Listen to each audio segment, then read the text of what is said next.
Back when I was 10 years old, my dad and I were going to visit my aunt. The place where my aunt lived was surrounded by thick woods with a few houses and only one road. We were looking for a place to park our car, as the place where we usually park was already occupied. We passed my aunt's house, looking for an empty place. About 100 meters from her house, we found a place to park. It was just enough space for one car. I looked at my dad. He was looking pretty uncomfortable. I asked him if he had come to this place before. He replied, "Yeah, once."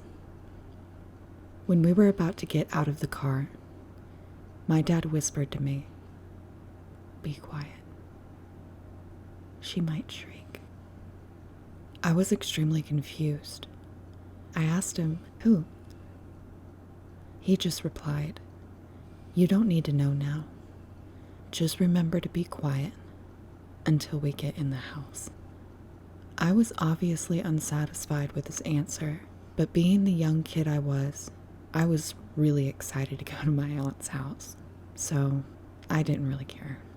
We had a great time at my aunt's place, and when we were about to leave, we realized it was already dark outside.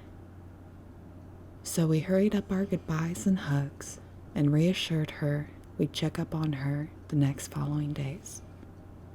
Once we left the house, my dad whispered the same thing to me. "Be quiet. She might shriek." At this point, I was really curious, but I was also really scared. The woods are a terrifying place to be in after dark. The trees always look like they're moving.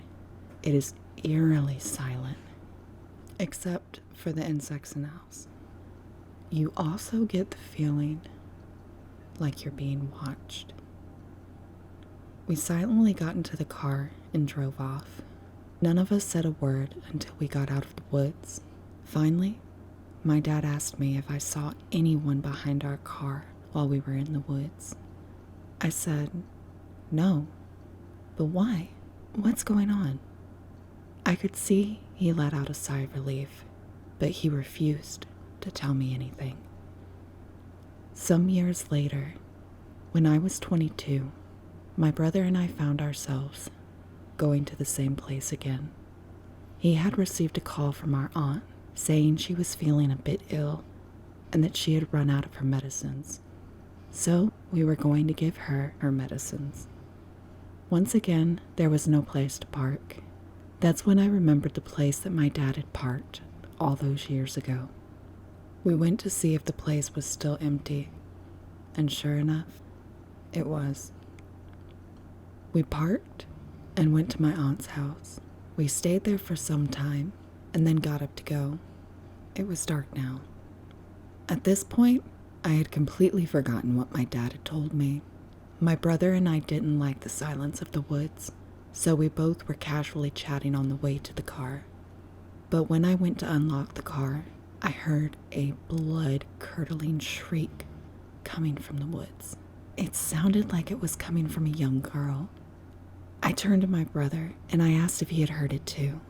He said yes, and we did what all stupid people do in horror movies. We went to check it out, thinking someone needed help. I had only gotten a few meters in when I heard another terrifying shriek, even closer.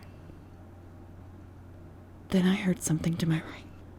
I heard a swift rustling of dry leaves as someone or something was running straight at me.